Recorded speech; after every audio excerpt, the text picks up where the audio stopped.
you, Guru Srimati Nirupama Chandrasekharan and your team for such a wonderful display of Haribhakta Sara. Over the last few years of Swamiji's Paryaya, he has been relentlessly spreading the message of the Bhagavad Gita and has enabled all of us to see the Gita in art, literature, and music. I was so happy to see the Gita shlokas incorporated into the dance.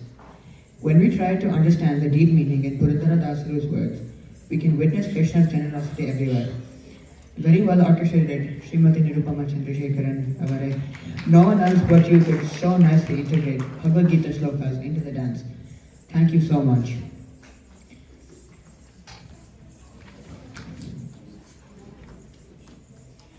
Our next program will be a Rupaka of Raghuttama Tirthara Jivana Charitre. Shri Raghuttama Tirthara Jivana ಕ್ರಿಸ್ತ ಶಕ 1527ರಿಂದ 1596ರ ಅವಧಿಯಲ್ಲಿ ಕಂಡುಬರುತ್ತದೆ. ನಂತರ ಸಶರೀರವಾಗಿ ಬೃಂದಾವನ ಪ್ರವೇಶಿಸಿದರು. ಅವರ ಸಾಧನೆಗಳು, ಚರಿತ್ರೆ, ಬೃಂದಾವನ ಪ್ರವೇಶಿಸಿದ ಸನ್ನಿವೇಶಗಳು ಸುಲಭವಾಗಿ ಅರ್ಥವಾಗುವ ರೀತಿಯಲ್ಲಿ ರೂಪಕದ ಮೂಲಕ ತಮ್ಮೆಲ್ಲರಿಗೂ ಪರಿಚಯಿಸಲಿದ್ದೇವೆ. ಸೂತ್ರಧಾರದ ಶ್ರೀ ಹುಣಸೂರು ಶ್ರೀ ಪ್ರಸಾದ್ ಅವರನ್ನು ವೇದಿಕೆಗೆ ಸ್ವಾಗತಿಸುತ್ತೇನೆ. ಇವತ್ತು ಅದೇ ಹೇಳೋದಕ್ಕೆ ಅವರ ಜೀವನ ಚರಿತ್ರೆಯಲ್ಲಿ ಆಯ್ದ ದೃಶ್ಯಗಳನ್ನು ನಾವು ನಿಮಗೆ ಪ್ರಸ್ತುತಗೊಳಿಸ್ತೀವಿ. ಮೊದಲನೇ ದೃಶ್ಯದಲ್ಲಿ ಅವರ ಗುರುಗಳು ರಘುವರಿ ತೀರ್ಥರು ವೃದ್ಧಾಪ್ಯದಲ್ಲಿದ್ದಾರೆ. ಅವರಿಗೆ ಪಾಪ ಅವ್ರು ಕೊಟ್ಟಿರ್ತಕ್ಕಂಥ ಅವರ ಗುರುಗಳಾದ ರಘುನಾಥ್ ತೀರ್ಥ ಕೊಟ್ಟಿರ್ತಕ್ಕಂಥ ಎಲ್ಲ ಜವಾಬ್ದಾರಿಯನ್ನು ಪಾಪ ನಿರ್ವಹಿಸ್ಕೊಂಡು ಬಂದಿದ್ದಾರೆ. ಆದರೆ ಸನ್ಯಾಸಿಗಳು ವಿರಕ್ತರು, ಪರಮ ವಿರಕ್ತರು. ಜೀವನದಲ್ಲಿ ಅವ್ರಿಗೆ ಏನೇನೂ ಆಸೆ ಇಲ್ಲ. ಒಂದೇ ಆಸೆ ಅಂತಂದ್ರೆ ಒಬ್ಬ ಒಳ್ಳೆ ಉತ್ತರಾಧಿಕಾರಿ ಬರಬೇಕು, ತಾವು ಹಾಕಿರ್ತಕ್ಕಂಥ ಈ ಒಂದು ಬುನಾದಿಯನ್ನು ಅದರ ಮುಂದೆ ನಡೆಸ್ಕೊಂಡು ಹೋಗಬೇಕು ಅಂತ ಆ ಒಂದು ಕಳಕಳಿ, ಆ ಒಂದು ಇದು ದೇವರ ಮುಂದೆ ತಮ್ಮ ದುಃಖವನ್ನು ತೋಡ್ಕೊತಾರೆ. ಅದು ಮುಂದೆ ಏನಾಗುತ್ತೆ ಅನ್ನೋದನ್ನು ಇವತ್ತು ಈಗ ನಾವು ನೋಡೋಣ ಈ ಮೊದಲನೇ ದೃಶ್ಯದಲ್ಲಿ.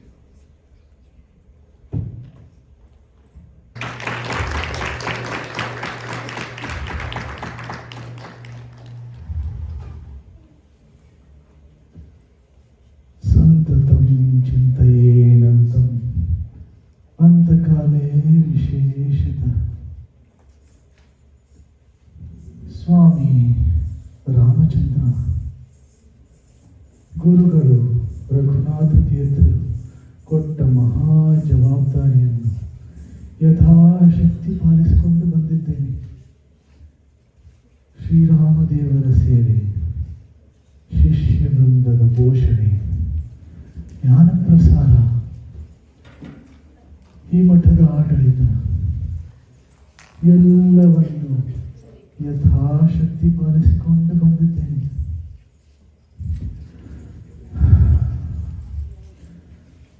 ಆದರೆ ನನ್ನ ಕಾಲ ಮುಗಿತಾ ಬಂತ. ಇನ್ನು ಇದನ್ನೆಲ್ಲ ನಡೆಸಿಕೊಂಡು ಹೋಗ್ಬೇಕಾದ್ರೆ ಒಬ್ಬ ಒಳ್ಳೆ ಉತ್ತರಾಧಿಕಾರಿ ಬೇಕು. ಅದು ನಿಮ್ಮಿಂದಲೇ ಆಗಬೇಕು. ನಾನು 16 ವರ್ಷದಿಂದ ಕೇಳ್ತಾನೇ ಇದ್ದೀನಿ, ಯಾಕೋ ನಿನ್ನ ಮನಸ್ಸಿಗೆ ಇನ್ನೂ ಬಂದೇ ಇಲ್ಲ. ಎಲ್ಲದಕ್ಕೂ ಕಾಲ ಕೂಡಿ ಬರಬೇಕು ಅಲ್ವಾ? ನರಚಿತ್ತಕ್ಕೆ ಬಂದದ್ದು ಲವಲೇಶ ನಡೆಯದು, ಲವಲೇಶ ನಡೆಯದು.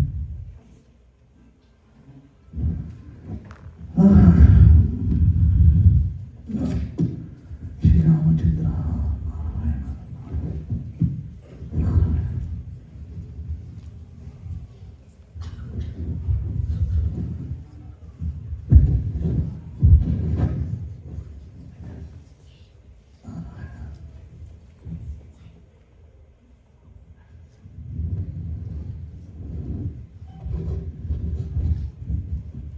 ರಘುವರ್ಯ ತೀರ್ಥರೇ, ನನ್ನ ಮಾತನ್ನು ಆಲಿಸಿ. ಇವತ್ತಿಗೆ ನಿಮ್ಮ ತಪಸ್ಸು ಫಲಿಸಿತು. ಭಕ್ತಿ, ಜ್ಞಾನ, ವೈರಾಗ್ಯಗಳ ಸಾಕಾರ ಮೂರ್ತಿಯಾದ ಶ್ರೇಷ್ಠವಾದ ಉತ್ತರಾಧಿಕಾರಿ ನಿಮಗೆ ಸತ್ಯದಲ್ಲೇ ಸಿಗುತ್ತಾನೆ. ಅವನು ಜ್ಞಾನಿಗಳ ಶ್ರೇಷ್ಠ ಕಂಠಕಸ್ತಗಳ ದೊಡ್ಡ ತಂಡವನ್ನೇ ನಿರ್ಮಾಣ ಮಾಡಿ ತತ್ವಜ್ಞಾನದ ಹೊಳೆ ನಿರಂತರವಾಗಿ ಹರಿಯುವ ಹಾಗೆ ಮಾಡುತ್ತಾನೆ. ಅವನಿಂದ ಮಧ್ವಮತದ ವಿಜಯ ಪತಾಕೆ ಎಲ್ಲ ಕಡೆ ಕಂಗೊಳಿಸುತ್ತೆ. ನೀವು ನಾಳೆಯೇ ಸ್ವರ್ಣವಾಟಿಗೆ ಹೊರಡಿ ಅಲ್ಲಿ ನಿಮ್ಮ ಪೂರ್ವಾಶ್ರಮದ ತಂಗಿ ನಿಮಗೋಸ್ಕರ ಕಾಯ್ತಾ ಇದ್ದಾಳೆ. ಅವಳಿಗೆ ಅನುಗ್ರಹ ಮಾಡಿ ಅವಳ ಗರ್ಭಸಂಜಾತನೇ ನಿಮ್ಮ ಉತ್ತರಾಧಿಕಾರಿ. ನಿಮಗೆ ಶ್ರೇಯಸ್ಸಾಗಲಿ.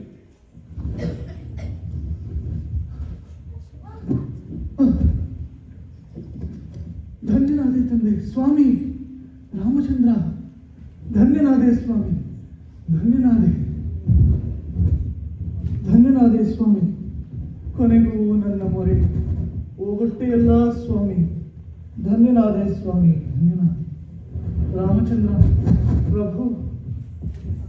ಭಕ್ತರ ಮೇಲೆ ನಿನಗೆ ಎಷ್ಟು ವಾತ್ಸಲ್ಯವೋ ತಂದೆ.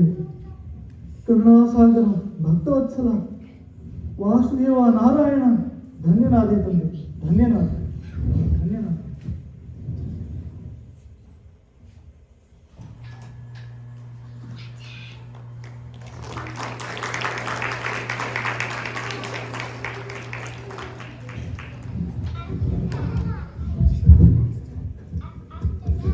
ಅವರಿಗೆ ಸ್ವಪ್ನದಲ್ಲಿ ಆದೇಶವಾದಂತೆ ಅವರು ಸ್ವರ್ಣವಾಟಿಗೆ ಹೋಗ್ತಾರೆ. ಅಲ್ಲಿ ಅವರ ಪೂರ್ವಾಶ್ರಮದ ತಂಗಿ ಗಂಗಾಬಾಯಿ ಅಂತ, ಗಂಗಾಮಂತೂರ ತಿಳುವಳಿಕೆ ಅವರ ಯಜಮಾನರು ಸುಬ್ಬಾ ಭಟ್ರು ಅಂತ, ಅವರು ಅಲ್ಲಿ ಕಾಸಿದ್ದಾಗಿ ಬಹಳ ಶ್ರೀಮಂತರು, ಬಹಳ ಅನುಕೂಲದಲ್ಲಿರ್ತಕ್ಕಂಥವರು, ತುಂಬ ಭಕ್ತಿ ಜ್ಞಾನ ವೈರಾಗ್ಯ ತುಂಬಿಕೊಂಡಿರ್ತಕ್ಕಂಥವರು, ದಾನ ಧರ್ಮ ಎಲ್ಲರೂ ಬಹಳ ಶ್ರೇಷ್ಠವಾದ ದಂಪತಿಗಳು. ಅವರಿಗೆ ಒಂದೇ ಒಂದು ಕೊರತೆ, ಒಂದೇ ಒಂದು ಕೊರಗು ಅಂತಂದ್ರೆ ಉತ್ತರಾದಿ ಮಗ ಇರಲಿಲ್ಲ. ಅವರಿಷ್ಟು ಸಂಪತ್ತು, ಇಷ್ಟು ದಾನ ಧರ್ಮ ದೇವರ ಪೂಜೆ ಮಾಡೋದು ಸಹ ಇನ್ನೂ ದೇವರ ಅನುಗ್ರಹವಾಗಲಿಲ್ಲ ಅನ್ನೋದು ಅವರ ಮನಸ್ಸಲ್ಲಿ ಒಂದು ಕೊರಗಿತ್ತು. ಮತ್ತು ಆ ರಘುವರಿ ತೀರ್ಥರು ಸ್ವರ್ಣವಾಟಿಗೆ ಬರ್ತಾ ಇದ್ದಾರೆ ಅಂತ ಕೇಳಿ, ಆ ವಾರ್ತೆ ಕೇಳಿ ತಕ್ಷಣ ಓಡೋಡಿ ಬರ್ತಾರೆ. ನಮ್ಮ ಒಂದು ಮನಸ್ಸಿನ ಹಂಬಲವನ್ನ ಅವ್ರ ಮುಂದೆ ಪ್ರಕಟಗೊಳಿಸಿ, ಹಾಗೆ ನಾವು ಹೋಗಿ ನಮ್ಮ ಗುರುಗಳ ಮುಂದೆ ಮಾಡಿ ನಮ್ಮ ಕಷ್ಟಗಳ ತೋಡ್ಕೊಂಡು ಅವರ ಅನುಗ್ರಹ ಪಡ್ಕೊಂಡು ಉದ್ಧಾರವಾಗ್ತದೆ. ಹಾಗೆ ಏನಾದ್ರು ಒಂದು ಅನುಗ್ರಹ ಮಾಡ್ತಾರೆ ಅನ್ನೋ ಒಂದು ಆಸೆ ಇಟ್ಟುಕೊಂಡು ಅವರಿಬ್ಬರು ದಂಪತಿಗಳು ಬಂದು ಗುರುಗಳನ್ನ ಎದುರು ನೋಡ್ತಾ ಇದ್ದಾರೆ ಮಠದಲ್ಲಿ. ಈಗ ಮುಂದೆ ಏನಾಗುತ್ತೆ ಅನ್ನೋದನ್ನ ನಾವು ನೋಡೋಣ.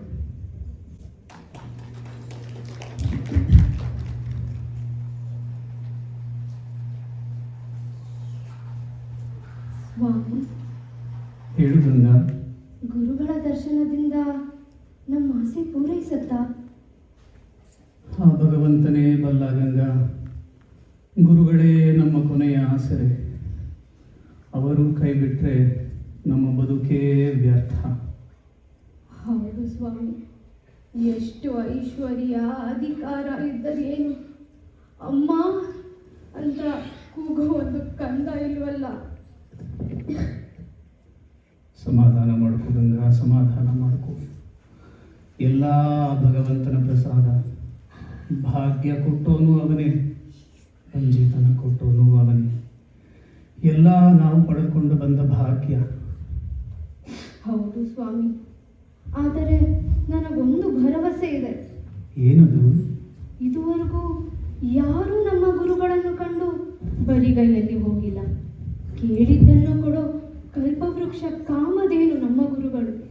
ಅವರು ಖಂಡಿತ ನಮ್ಮ ಆಸೆನ ಪೂರೈಸ್ತಾರೆ. ಆ ನಂಬಿಕೆ ಒಂದೇ ನಮ್ಮ ಬದುಕಿನ ಆಸರೆ. ಬನ್ನಿ, ಬನ್ನಿ. ನಾರಾಯಣ ನಾರಾಯಣ.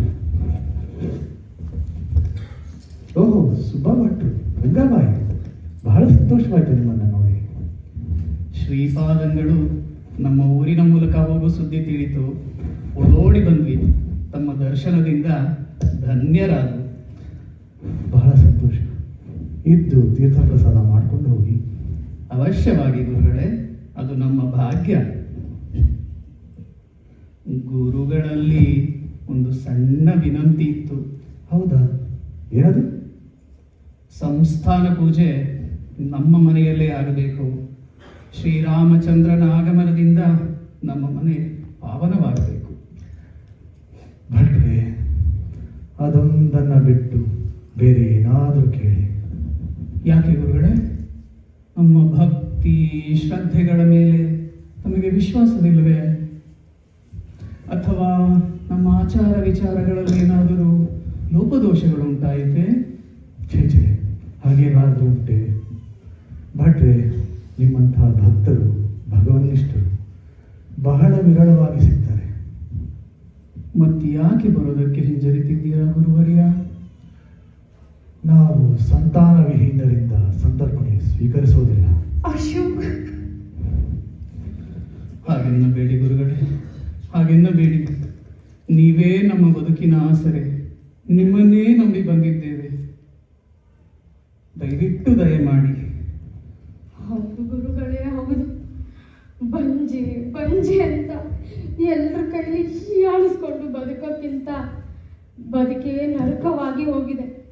ಇಂಥ ಬದುಕಿಗಿಂತ ಆತ್ಮಹತ್ಯೆ ಹರಿ ಹರಿ ಹರಿ, ಹಾಗೆಲ್ಲ ದುಡುಕಬೇಡಮ್ಮ.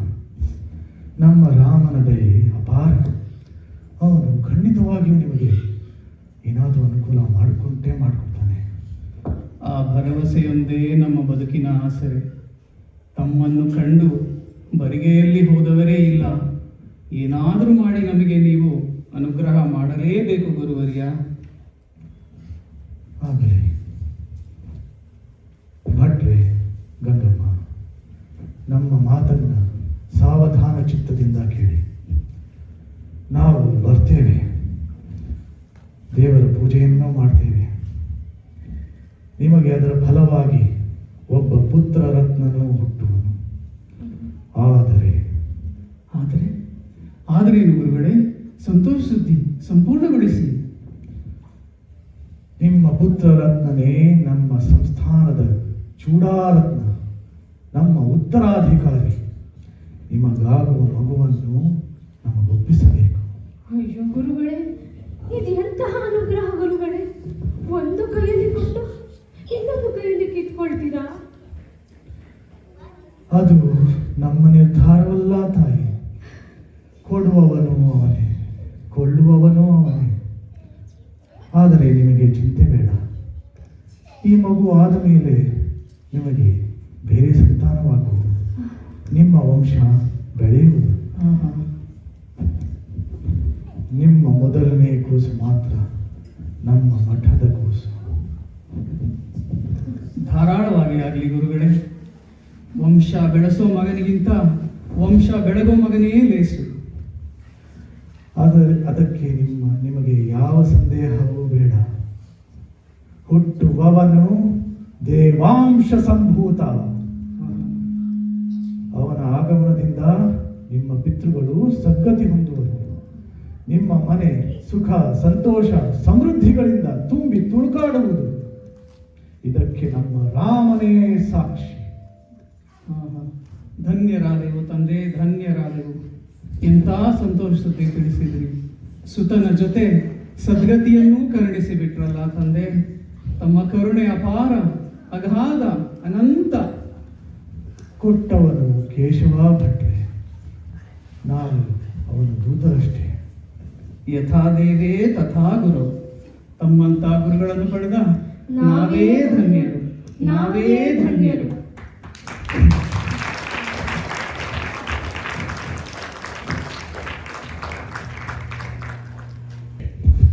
ಪರಮಾತ್ಮನ ಒಂದು ಪ್ರೇರಣಾ ಪೂರ್ವಕ ರಘುವರ್ಯರು ಆ ದಂಪತಿಗಳಿಗೆ ಆಶ್ವಾಸನೆ ಕೊಟ್ಟರು. ವಿಪ್ರವಾಕ್ಯೋ ಜನಾರ್ದನ ಅಂತ ಒಂದು ಹೇಳ್ತಾರೆ. ಆ ಪರಮಾತ್ಮ ಬ್ರಾಹ್ಮಣ ಬಾಯಲ್ಲಿ ನಿಂತು, ಜ್ಞಾನಿಗಳ ಬಾಯಲ್ಲಿ ನಿಂತು ನುಡಿಸ್ತಾನೆ. ಅವರು ಹೇಳ್ದಂಗೆನೆ ಅವ್ರ ಮನೆಯಲ್ಲಿ ಮಗು ಆಗುತ್ತೆ. ಆ ಮಗುವನ್ನ, ಹುಟ್ಟಿದ ಮಗುವನ್ನ ಚಿನ್ನದ ಎದುರಿಗೆ ಹರಿವಾಣಿ ಕಳಿಸ್ಕೊಡ್ತಾರೆ ಸ್ವಾಮಿಗಳು ಮಠದಿಂದ. ಅದು ಮಗುವನ್ನ ಚಿನ್ನದ ಹರಿವಾಣದಲ್ಲಿ ಇಟ್ಟು ಮಠಕ್ಕೆ ತಗೊಂಡು ಹೋಗ್ತಾರೆ. ಅಲ್ಲಿ ಮಗು, ನಾನು ಹೇಳಿದಂಗೆ ಅದಕ್ಕೆ ಹಾಲು ಯಾವುದು ಅಂತಂದ್ರೆ ರಾಮದೇವರಿಗೆ ಅಭಿಷೇಕ ಮಾಡಿದ್ದ ಹಾಲೇ ಅದಕ್ಕೆ ಹಾಲು. ದೇವರಿಗೆ ನೈವೇದ್ಯ ಮಾಡಿದ್ದು ಇದ್ದೇನೆ ಅನ್ನವೇ ಅದಕ್ಕೆ ಅನ್ನ. ಹೀಗೆ ಸ್ವತಃ ಸ್ವಾಮಿಗಳೇ ನಿಂತು ಆ ಮಗುವಿನ ವಿದ್ಯಾಭ್ಯಾಸ ಮತ್ತು ಅದಕ್ಕೆ ನಿಂತು ಉಪನಯನ ಮಾಡಿಸಿ 7ನೇ ವರ್ಷಕ್ಕೆ ಆಶ್ರಮವನ್ನು ಕೊಟ್ಟು ಅವರಿಗೆ ರಘುತ್ತಮ ತೀರ್ಥರು ಅಂತ ನಾಮಕರಣ ಮಾಡ್ತಾರೆ.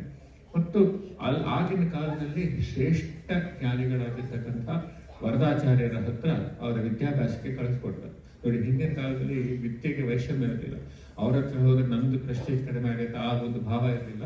ವಿದ್ಯೆಗೆ ಮಾನ್ಯತೆ ಇತ್ತು. ಎಲ್ಲಿ ವಿದ್ಯೆ ಇತ್ತು ಅಲ್ಲಿ ಹೋಗಿ. ಹಾಗೆ ನೋಡಿ, ಅದಕ್ಕೋಸ್ಕರ ನೋಡಿ ನಮ್ಮ ಬ್ರಹ್ಮಣಿ ತೀರ್ಥರು ತಮ್ಮ ಶಿಷ್ಯರಾದ ವ್ಯಾಸರಾಯರನ್ನ ಶ್ರೀಪಾದರಾಯರ ಹತ್ರ ಕಳಿಸ್ಕೊಟ್ರು. ಯಾಕೆಂದ್ರೆ ಮಹಾನ್ ವಿದ್ವಾಂಸರು ಅಂತ ಸೊ ಆ ಒಂದು ಇದರಲ್ಲಿ ಆ ಒಂದು ವೈಷಮ್ಯ ಇರಲಿಲ್ಲ, ಒಂದು ಭೇದ ಭಾವ ಇರಲಿಲ್ಲ.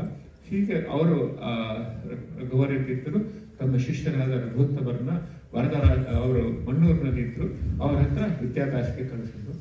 ಮೊದಲು ಹೇಳಿದಾಗೆ ವರದಾಚಾರ್ಯರು ಬಹಳ ಶ್ರೇಷ್ಠ ಜ್ಞಾನಿಗಳು, ಭಗವದ್ಭಕ್ತರು, ಅವರು ಸಾತ್ವಿಕರು. ಆದರೂ ಪರಮಾತ್ಮನ ಇಚ್ಛಾನುಸಾರ ಅವರಿಗೆ ಮನಸ್ಸು ಸ್ವಲ್ಪ ಹಾಗೆ ಬದಲಾಗ್ತಾ ಬಂತು.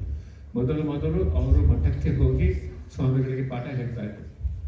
ಆಮೇಲೆ ಹೇಳಿದ್ರು, ಇಲ್ಲ ಸ್ವಾಮಿಗಳ ಮನೆಗೆ ಬರಲಿ, ನನಗೆ ಕಷ್ಟ ಆಗ್ತಾ ಇದೆ ಹೋಗೋಕ್ಕೆ ಅಂತ. ಅವಾಗ ಆ ಒಂದು ವ್ಯಕ್ತಿಗೆ ಬೆಲೆ ಕೊಟ್ಟು, ಗುರುಸ್ಥಾನಕ್ಕೆ ಬೆಲೆ ಕೊಟ್ಟು ಸ್ವಾಮಿಗಳು ಅವ್ರ ಮನೆಗೆ ಹೋಗಿ ಪಾಠ ಹೋಗ್ತಾರೆ. ಅದಾದ್ಮೇಲೆ ಸ್ವಲ್ಪ ದಿವಸ ಆದ್ಮೇಲೆ ಅವರು ಸ್ವಲ್ಪ ಸ್ವಾಮಿಗಳು ಬರೋವರೆಗೂ ಕಾಯ್ತಾ ಇದ್ರು. ಅದಾದ ಕೆಲವು ದಿವಸಕ್ಕೆ ಸ್ವಾಮಿಗಳ ಬರೋಕ್ಕೆ ಮುಂಚೆನೆ ಪಾಠ ಶುರು ಮಾಡಿದ್ರು. ಅದನ್ನು ಪಾಪ ಸಹಿಸ್ಕೊಂಡ್ರು ಗುರುಗಳು. ಒಂದು ವಿದ್ಯೆ ಮರ್ಯಾದೆ ಕೊಟ್ಟು, ಗುರುಗಳ ಸ್ಥಾನಕ್ಕೆ ಮರ್ಯಾದೆ ಕೊಟ್ಟು ಒಂದು ಸಾಧನ ದ್ವಾದಶಿ ದಿವಸ ಅಲ್ಲಿ ಆ ಊರಿನ ಜಮೀನ್ದಾರರ ಮನೆಯಲ್ಲಿ ದ್ವಾದಶಿ ಪಾಲನೆ ಆಗಬೇಕಾಗಿದೆ.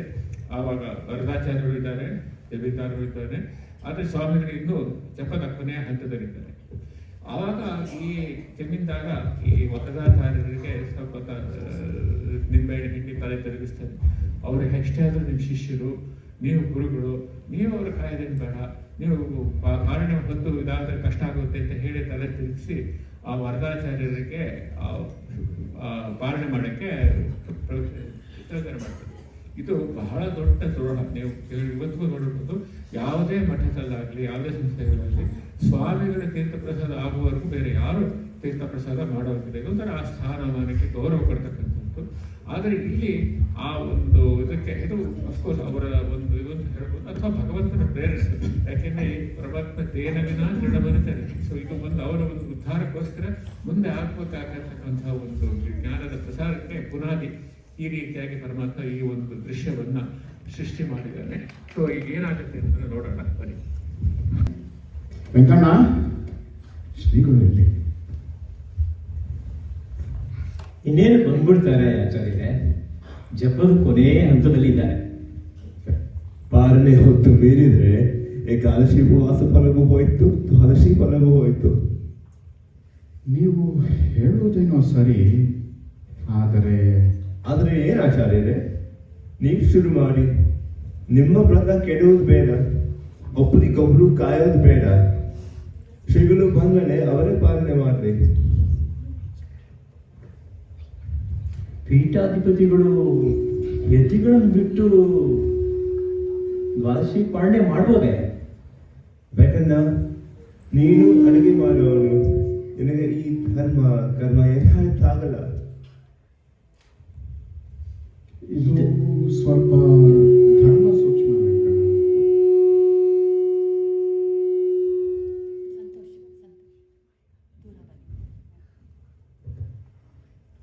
ಧರ್ಮ ಕರ್ಮ ಏನಿಲ್ಲ. ಇದು ಹೇಗೆ ಪೀಠಾಧಿಪತಿಗಳು ಬಿಟ್ಟು ಹೇಗೆ ದ್ವಾದಶಿ ಪಾಲನೆ ಧರ್ಮ ಅಲ್ಲವೇ ಅಲ್ಲ. ಬೇಕನ್ನ ಈ ಸ್ವಲ್ಪ ಸುಮ್ಮನೆರಪ್ಪ. ನೀವು ಶುರು ಮಾಡಿ ಆಚಾರ್ಯರೇ, ನಿಮ್ಮ ವ್ರತ ಕೇಳೋದು ಬೇಡ. ನೀವು ಈ ಅಂಬರೀಷನ ಕತೆ ಕೇಳಿಲ್ವಾ? ಭಾಗವತ ಗೊತ್ತಿದ್ದು ಯಾಕೆ ಹಿಂಜರಿತಿದ್ದೀರಾ? ಅಂಬರೀಷನಂತ ಮಹಾನ್ ಭಾವನೆಯಲ್ಲಿ ನಮ್ಮಂತ ಸಾಧಾರಣ ಜನರಲ್ಲಿ. ಬೇಕನ್ನ ನೀ ಎಲ್ಲದಕ್ಕೂ ತಲೆ ಹಾಕ್ಬೇಡ. ನೀನ್ ಬೇಕಾದ್ರೆ ನೀನ್ ಕಾಯ್ತಾ ಕೂಡು. ಆಚಾರ್ಯದು ವ್ರತಕ್ಕೆ ಅಡ್ಡಿ ಮಾಡಬೇಡ. ನೀವು ಶುರು ಮಾಡಿ ಆಚಾರ್ಯರೇ. ಅಯ್ಯೋ ಸ್ವಾಮಿ, ನಾನು ಈ ಅನ್ಯಾಯ ನೋಡಲಾರೆ. ರಾಮ ರಾಮ, ಶಾಂತಪ್ಪ ಶಾಂತಪ್ಪ ಶಾಂತಪ್ಪ.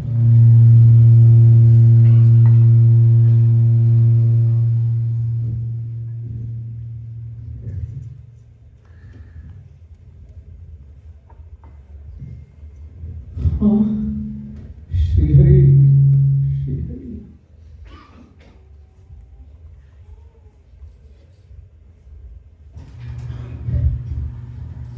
ಒಂದು ಆಗಬಾರದ ಘಟನೆ ಆಗೋಯ್ತು.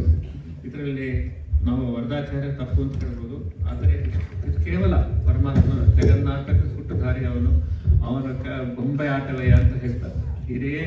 ನಾವೆಲ್ಲರೂ ಅವನು ಗುಣಸಂಪಡಿಸಬೇಕು. ಯಾಕೆಂದ್ರೆ ಇಡೀ ಜೀವರಾಶಿಯ ಇಚ್ಛಾ, ಜ್ಞಾನ, ಕ್ರಿಯಾ ಮೂರನ್ನು ಪರಮಾತ್ಮ ಸ್ಮರಣೆ ಮಾಡಿ ಅವನು ನಡೆಸ್ತಕ್ಕಂಥದ್ದು. ಹೀಗೆ ಬಹಳ ಸಾತ್ವಿಕರಾದ ವರದಾಚಾರ್ಯರ ಮನಸ್ಸಿಗೆ ಪ್ರೇರಣೆ ಮಾಡಿ ಅವ್ರಿಗೆ ಇದು ಮಾಡ್ತಾರೆ. ಅದರಿಂದ ಸ್ವಾಮಿಗಳಿಗೆ ಬಹಳ ಮನಸ್ಸಿಗೆ ನೋವಾಯಿತು. ಇದರಲ್ಲಿ ಒಂದು ನಾವು ಅಂಶ ತಿಳಿಬೇಕು, ಅವರು ವೈಯಕ್ತಿಕವಾಗಿ ಆಗಿರ್ತಕ್ಕಂತಹ ಅವಮಾನಕ್ಕೆ ಅಷ್ಟು ಬೆಲೆ ಕೊಟ್ಟಿಲ್ಲ. ಒಂದು ಪೀಠಕ್ಕೆ, ಒಂದು ಸಂಸ್ಥಾನಕ್ಕೆ, ಒಂದು ಪೀಠಾಧಿಪತಿಗೆ ಇಂತಹ ಒಂದು ಅವಮಾನ ಆಗುತ್ತಲ್ಲ ಅಂತ. ಯಾಕಂದ್ರೆ ಪೀಠದ ಮರ್ಯಾದೆ ಮುಖ್ಯ. ವೈಯಕ್ತಿಕವಾದ ಮರ್ಯಾದೆಗಿಂತ ಪೀಠದ ಮರ್ಯಾದೆ ಅಂತ ಎಂಥ ಪೀಠ ಇದು. ಶ್ರೀಮದಾಚಾರ್ಯರು, ಪದ್ಮನಾಭ ತೀರ್ಥರು, ಟೀಕಾಕೃತ್ಪಾದಂತಹ ಮಹಾನುಭಾವರು ಅಲಂಕರಿಸತಕ್ಕಂಥ ಪೀಠಕ್ಕೆ ಅವಮಾನ ಆಗುತ್ತಲ್ಲ ಅಂತ ಬಹಳ ಬಹಳ ನೊಂದುಕೊಂಡು, ಇದಕ್ಕೆ ಕೇವಲ ತಮ್ಮ ಒಂದು ಅಜ್ಞಾನವೇ, ತಾವು ಈ ಗುರುಗಳ ಹತ್ರ ಹೋಗಿ ಪಾಠ ಹೇಳೋದ್ರಿಂದ ಅವ್ರಿಗೆ ಹಿಂಗೆ ಮಾಡಿದ್ರು ಅಂತ ಬಂದು ಬಹಳ ಮನಸ್ಸಿಗೆ ನೋವು ಮಾಡ್ಕೊಂಡು ಬಂದು ಸ್ವಾಮಿಗಳು ಬಂದು ತಕ್ಷಣ ಅಲ್ಲಿ ಇರ್ತಕ್ಕಂಥ ತಮ್ಮ ಮಠಕ್ಕೆ ವಾಪಸ್ ಬಂದು ತಮ್ಮ ದುಃಖದ ಪರಮಾತ್ಮನನ್ನು ನೋಡ್ಕೋತಾರೆ. ಮುಂದೆ ಏನಾಗುತ್ತೆ ಅಂತ ಈಗ ನೋಡೋಣ. ಶ್ರೀಹರಿ, ಎಂಥ ಅನಾಹುತವಾಗೋಯ್ತು.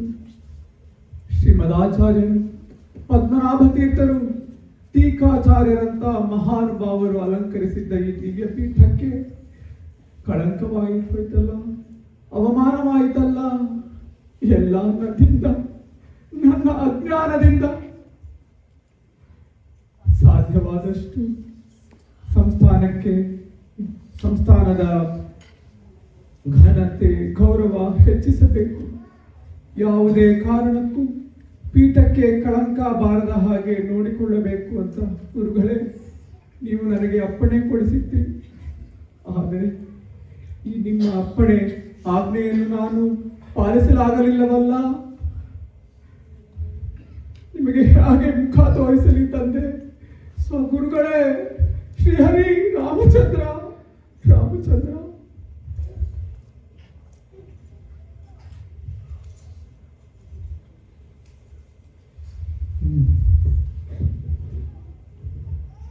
ಆಗಿದ್ದು ಆಯಿತು. ಇನ್ನು ಇದಕ್ಕೆ ಪ್ರಾಯಶ್ಚಿತ್ತವಾಗಲೇಬೇಕು. ನಾನು ಇರೋವರೆಗೂ ಈ ದಿವ್ಯ ಸಂಸ್ಥಾನಕ್ಕೆ ಕಳಂಕ ತಪ್ಪಿದ್ದಲ್ಲ. ನಾನು ಇವತ್ತಿನಿಂದಲೇ ಪ್ರಾಯೋಪವೇಶ ಮಾಡ್ತೀನಿ. ನಾಳೆನೇ ಒಬ್ಬ ಯೋಗ್ಯ ಶಿಷ್ಯನಿಗೆ ಪೀಠವನ್ನೊಪ್ಪಿಸಿ ನನ್ನ ಮರಣಾಂತ ಉಪವಾಸವನ್ನು ಮುಂದುವರಿಸ್ತೀನಿ. ಇದಕ್ಕೆ ಆ ರಾಮಚಂದ್ರನೇ ಸಾಕ್ಷಿ.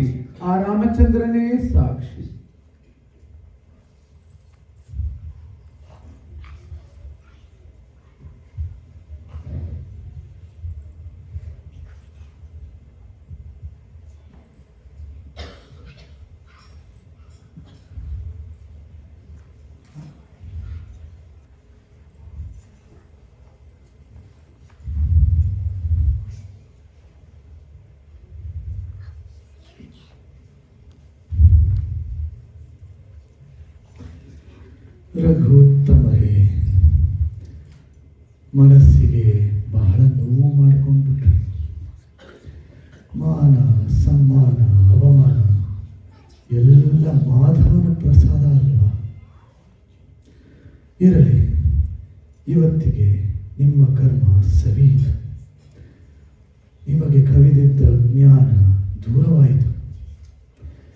ನಿಮ್ಮ ಶ್ರೇಷ್ಠವಾದ ಜೀವಯೋಗ್ಯತೆಗೆ ಬೇಕಾದ ಜ್ಞಾನ, ಭಕ್ತಿ, ವೈರಾಗ್ಯಗಳು ಈಗ ನಿಮ್ಮನ್ನು ಬಂದು ಸೇರಿವೆ.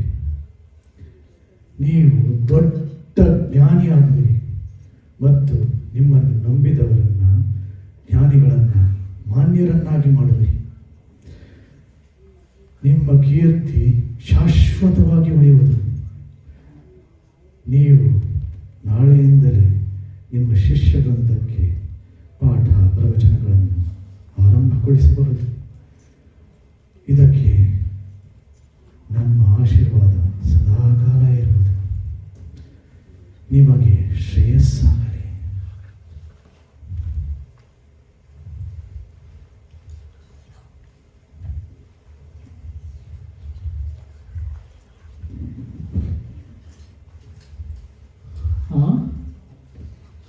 ನಾನು ಕಂಡದ್ದು ಕನಸೋ ನನಸೋ?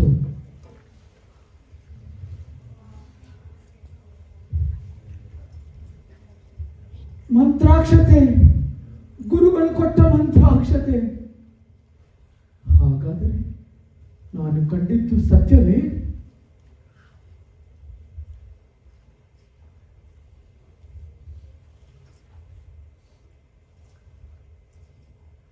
ಆಹಾ, ಎಂಥ ಘನಭಾವ! ಹಾ, ಇದೇನಿದು? ನನಗೆ ಈ ಗ್ರಂಥದ ಸಮಸ್ತ ಭಾವ ಅರ್ಥವಾಗ್ತಾ ಇದೆಯಲ್ಲ. ಗುರುವರ್ಯ, ನಿಮಗೆ ಈ ಶಿಷ್ಯನ ಮೇಲೆ ಅದೆಷ್ಟು ವಾತ್ಸಲ್ಯ! ಪೀಠಕ್ಕೆ ಬಂದ ಕಳಂಕವನ್ನು ನಿಮ್ಮ ಹಸ್ತ ಸ್ಪರ್ಶದಿಂದ ನನಗೆ ದೂರ ಮಾಡಿಬಿಟ್ರಿ. ಪೀಠಕ್ಕೆ ಬೇಕಾದ ದಿವ್ಯ ಜ್ಞಾನವನ್ನು ಬರೀ ನಿಮ್ಮ ಹಸ್ತ ಸ್ಪರ್ಶದಿಂದ ಕೊಟ್ಟು ಬಿಟ್ರಲ್ಲ ತಂದೆ. ವಾಯುದೇವರು ಜೀವಕೋಟಿಗೆ ಬಂದ ಆಪತ್ತನ್ನು ತಮ್ಮ ವಿಷಪಾನದಿಂದ ಕಾಪಾಡಿದ್ರು. ನೀವು ನನಗೆ ಬಂದ ದೌರ್ಭಾಗ್ಯವನ್ನು ನಿಮ್ಮ ಹಸ್ತ ಸ್ಪರ್ಶದಿಂದ ಕಾಪಾಡಿಬಿಟ್ರಿ. ನನ್ನನ್ನು, ನನ್ನ ಶಿಷ್ಯರನ್ನು ಉದ್ಧಾರ ಮಾಡಿಬಿಟ್ರಲ್ಲ ತಂದೆ.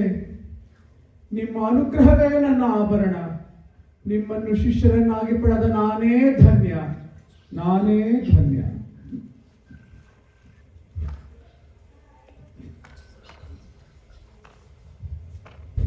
ಗುರುಗಳ ಒಂದು ಅನುಗ್ರಹದಿಂದ ಅವರು ರಘುವತ್ತಮ ತೀರ್ಥರು ಮಹದೊಡ್ಡ ಜ್ಞಾನಿಗಳಾದರು. ಹಿಂದೆ ಹೇಳಿದಂಗೆ ಅವರ ಜೀವಯೋಗ್ಯತೆ ದೊಡ್ಡದು, ಅವರು ನೈಋತ್ಯ ದಿಕ್ಕಿನಲ್ಲಿ ಇರುತ್ತೆ. ಸೊ ಗುರುಗಳ ಒಂದು ಹಸ್ತಸ್ಪರ್ಶದಿಂದ ಆ ಒಳಗಿರ್ತಕ್ಕಂಥ ದೇವರ ಜ್ಞಾನ, ಸ್ವರೂಪ ಜ್ಞಾನ ಪ್ರಕಟವಾಯಿತು. ಮತ್ತು ವಿಶೇಷವಾಗಿ ಹಿಂದೆ ಹೇಳಿದಂಗೆ ವರದಾಚಾರ್ಯ ಮೂಲಕ ಈ ರೀತಿಯಾದ ಒಂದು ಅಪಮಾನ ಗ್ರಹಿಸಿ ಅವರ ಒಂದು ಉದ್ಧಾರಕ್ಕೋಸ್ಕರ ಪರಮಾತ್ಮ ಮಾಡಿರ್ತಕ್ಕಂಥ ನಾಟಕ. ಇದಾದ ಮೇಲೆ ಮಾರನೇ ದಿವಸದಿಂದ ಸ್ವಾಮಿಗಳೇನೆ ಮಠದಲ್ಲಿ ಪಾಠ ಪ್ರವಚನ ಶುರು ಮಾಡಿದ್ರು. ಆ ವರದಾಚಾರ್ಯರ ಮನೆಗೆ ಹೋಗ್ತಿರ್ತಕ್ಕಂಥ ಶಿಷ್ಯರೆಲ್ಲ ಇಲ್ಲಿ ಬಂದು ಇವ್ರ ಹತ್ರ ಪಾಠ ಪ್ರವಚನ ಕೇಳಿ ಶುರು ಮಾಡಿದ್ರು. ಅದಾದ ಸ್ವಲ್ಪ ದಿವಸಕ್ಕೆ ವರದಾಚಾರ್ಯರಿಗೆ ಆಶ್ಚರ್ಯ ಆಯಿತು. ಏನಿದು ಹಿಂಗ ಅವ್ರಿಗೆ ಗೊತ್ತಾಯ್ತು ಈಗ ಸ್ವಾಮಿಗಳೇ ಪಾಠ ಹೇಳ್ತಾ ಇದ್ದಾರೆ ಅಂತ. ಅವರಿಗೆ ಬಹಳ ಆಶ್ಚರ್ಯವಾಯಿತು. ಎಷ್ಟು ದಿವಸ ನನ್ನ ಹತ್ರ ಪಾಠ ಕೇಳಿರ್ತಕ್ಕಂಥ ಇವರು ಈಗ ಸ್ವತಃ ಹೆಂಗೆ ಪ್ರವಚನ ಮಾಡ್ತಾರೆ, ಹೆಂಗೆ ಪಾಠ ಮಾಡ್ತಾರೆ, ಹೋಗಿ ನೋಡೋಣ ಏನು ಪ್ರವಚನ ಮಾಡ್ತಾರೆ, ಸುಮ್ಮನೆ ಏನಾದ್ರು ಹೇಳ್ತಾ ಇದ್ದಾರೋ ಅಥವಾ ನಿಜವಾಗ್ಲೂ ತಿರಳಿದೆಯೋ ಅವರು ಪ್ರವಚನದಲ್ಲಿ ಅಂತ ಒಂದು ಪರೀಕ್ಷೆ ಮಾಡಕ್ಕೆ ಹೋಗಿ ಮರೆಯಾಗಿ ನಿಂತು ಸ್ವಾಮಿಗಳು ಮಾಡ್ತಕ್ಕಂಥ ಪ್ರವಚನವನ್ನು ಕೇಳಿದಾಗ ಅವರು ಬಂದಿರತಕ್ಕಂಥದ್ದು ದಿವ್ಯದೃಷ್ಟಿಯಿಂದ ನೋಡಿ ಸ್ವಾಮಿಗಳು ಅವತ್ತಿನ ಪ್ರವಚನದಲ್ಲಿ ಸುಧಾ ಭಾಗದಲ್ಲಿ ಇವರಿಗೆ ವರದಾಚಾರ್ಯರಿಗೆ ಎಲ್ಲಿ ಸಂಶಯವಿತ್ತೋ ಆ ಭಾಗಗಳನ್ನೇ ತಗೊಂಡು ಪ್ರವಚನ ಮಾಡ್ತಾ ಇದ್ರೆ ಒಳ್ಳೆ ಗಂಗೆ ಪ್ರವಾಹದಂತೆ ಅವರ ವಾಕ್ ಸರಣಿ ಹೋಗ್ತಾ ಇದೆ. ಇದನ್ನು ಕೇಳಿ ವರದಾಚಾರ್ಯರು ಅವರ ಮೈ ನಡುಕಿ ಒಂಥರ ದುಃಖದಿಂದ ಬಹಳ ಸತ್ತದು. ಇಂಥ ಒಂದು ಮಹಾನುಭಾವನಿಗೆ, ಇಂಥ ಜ್ಞಾನಿಗಳಿಗೆ ನಾನು ಅಪಮಾನ ಮಾಡ್ತು ಅಂತ ಹೇಳಿ ಬಹಳ ಪಶ್ಚಾತ್ತಾಪ ಪಟ್ಟು ತಮ್ಮ ಒಂದು ಇದಕ್ಕೆ ಪಾಶ್ಚಾತ್ಯವಾಗಿ ತಮ್ಮ ದುಃಖವನ್ನು ತೋಡೋಕ್ಕೋಸ್ಕರ ಸ್ವಾಮಿಗಳ ಮುಂದೆ ಬಂದು ತಮ್ಮ ದುಃಖವನ್ನು ತೋಡ್ಕೊತಾರೆ. ಮುಂದೆ ಏನಾಗುತ್ತೆ ಅನ್ನೋದನ್ನ ನಾವಿಗೆ ನೋಡೋಣ ಬನ್ನಿ. ತ್ರಾಹಿ ಪ್ರಭೋ, ತ್ರಾಹಿ ತ್ರಾಹಿ ಪ್ರಭೋ, ತ್ರಾಹಿ. ಈ ಮಹಾಪಾಪಿಯನ್ನು ಕ್ಷಮಿಸಬೇಕು.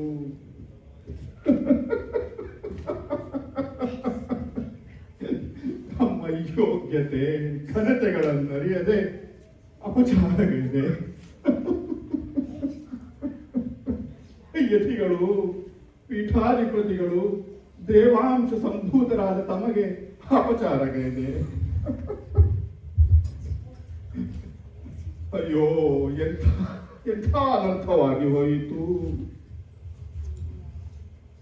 ನನಗೆ ಯಾವ ಶಿಕ್ಷೆ ಕೊಟ್ಟರೂ ಕಡಿಮೆ.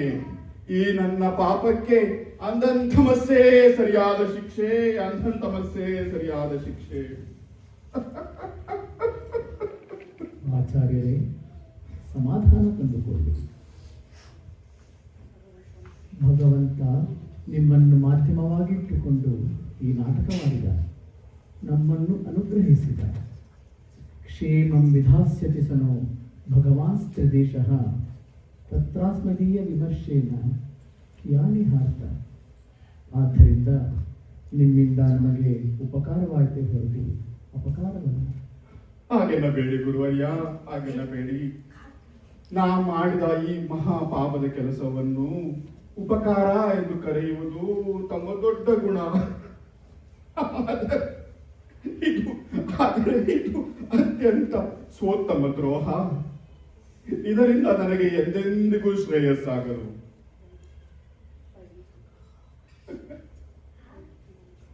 ದಯವಿಟ್ಟು ನನಗೆ ಅತ್ಯಂತ ಕಠೋರವಾದ ಶಿಕ್ಷೆಯನ್ನು ವಿಧಿಸಿ ನನ್ನ ಪಾಪದ ಹೊರೆಯನ್ನೂ ಕಡಿಮೆ ಮಾಡಿ ಅಷ್ಟಾದರೂ ದಯೆ ತೋರಿಸಿ ಗುರುವರ್ಯ.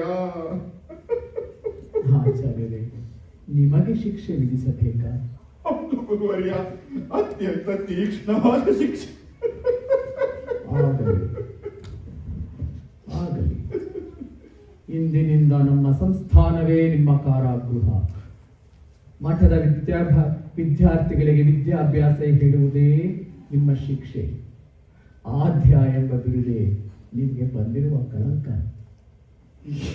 ಇದೆಂತ ನ್ಯಾಯ ಗುರುವರ್ಯ? ಅವಮಾನ ಮಾಡಿದ ನನಗೆ ಆದ್ಯ ಪದವಿಯೇ? ಪೆಟ್ಟು ಕೊಟ್ಟವನಿಗೆ ಪಟ್ಟ ಕಟ್ಟುವಿರಾ? ತೀಕ್ಷ್ಣವಾದ ಪಶ್ಚಾತ್ತಾಪದ ಅಗ್ನಿಯಿಂದ ನಿಮ್ಮ ಪಾಪ ಸುಟ್ಟು ಬೂದಿಯಾಗಿ ಹೋಗಿದೆ.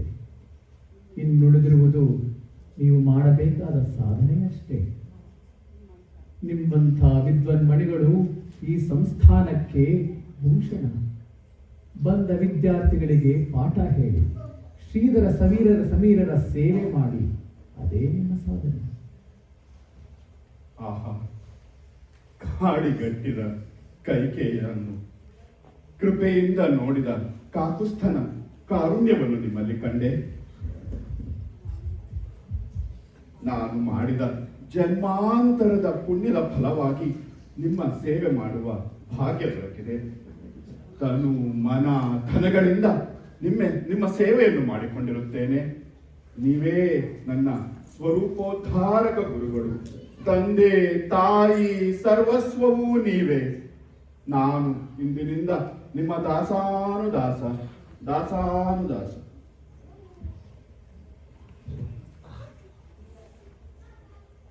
ಸುಖೇನ ಶಾಂತ್ಯಾ ಧಿಷು ವಾಂಗ್ಮಯೇಷು ವ್ಯಾಸೇನ ಧೈರ್ಯೇ ಬುಧಿನೋಪಮೇಯಂ ಮನೋಜಜಿತ್ಯಾ ಮನಸಾಮಿ ಪತ್ಯಾ ರಘೂತ್ತಮಾಖ್ಯಂ ಸ್ವಗುರುಂ ನಮಾಮಿ.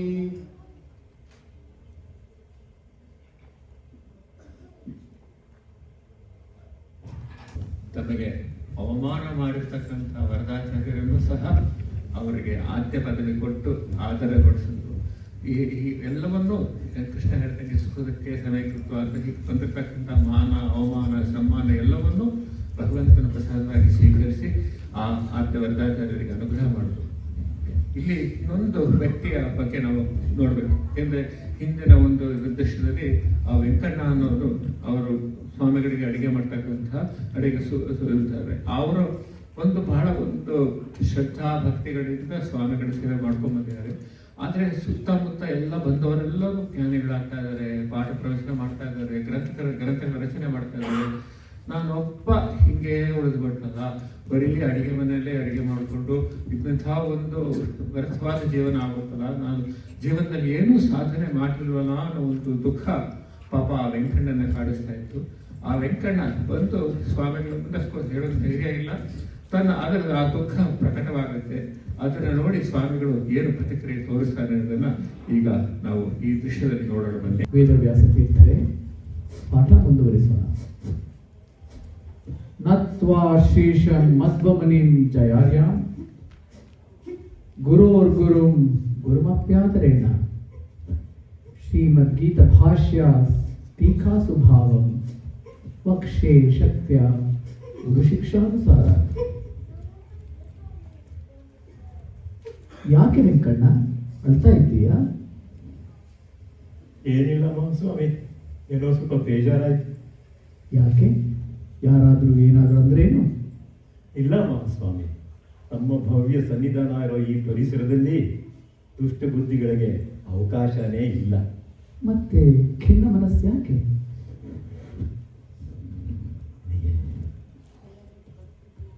ಎಲ್ಲರಿಗೂ ನನ್ನ ದೌರ್ಭಾಗ್ಯ ಅಷ್ಟೇ ಸ್ವಾಮಿ, ಇನ್ನೇನೂ ಇಲ್ಲ. ದೌರ್ಭಾಗ್ಯ? ನಿನಗೇನಾಗಿದೆ ವೆಂಕಣ್ಣ? ಏನಾದರೂ ರೋಗರುಜಿಗಳು ಕಾಡ್ತಾ ಇದೆ ಏನು?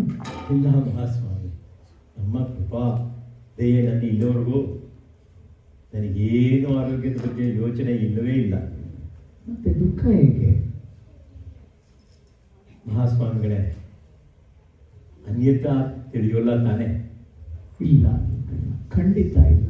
ನಿನ್ನ ಮನಸ್ಸಲ್ಲಿ ಏನಿದೆಯೋ ಸ್ಪಷ್ಟವಾಗಿ ಧೈರ್ಯವಾಗಿ ಹೇಳು. ಏನು ಸಂಕೋಚ ಮಾಡ್ಕೋಬೇಡ.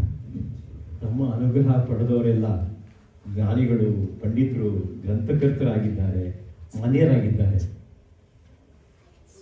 ಅದು ನಿನಗೆ ಅಸಮಾಧಾನವೇ? ಇಲ್ಲ ಮಹಾಸ್ವಾಮಿ, ನನಗೆ ಆ ನಾಣ್ಯದ ಭಾಗ್ಯ ಸಿಗಲಿಲ್ವಲ್ಲ ಅಂತ ಬೇಜಾರು. ಅದೇ ಮಹಾಸ್ವಾಮಿ ತಪ್ಪು ತಿಳ್ಕೋಬಾರ್ದು. ನನಗೆ ತಮ್ಮ ಸೇವೆ ಮಾಡೋದು ಅತ್ಯಂತ ಹೆಮ್ಮೆಯ ವಿಷಯ. ಆದರೆ ಅದ್ರ ಜೊತೆಗೆ ಭಾಗ್ಯನೂ ಸಿಗಲಿಲ್ವಲ್ಲ ಅನ್ನೋದೇ ನನಗೆ ಹೊರತು. ಇಷ್ಟೇನಾ ನಿನ್ನ ಬೇಡಿಕೆ?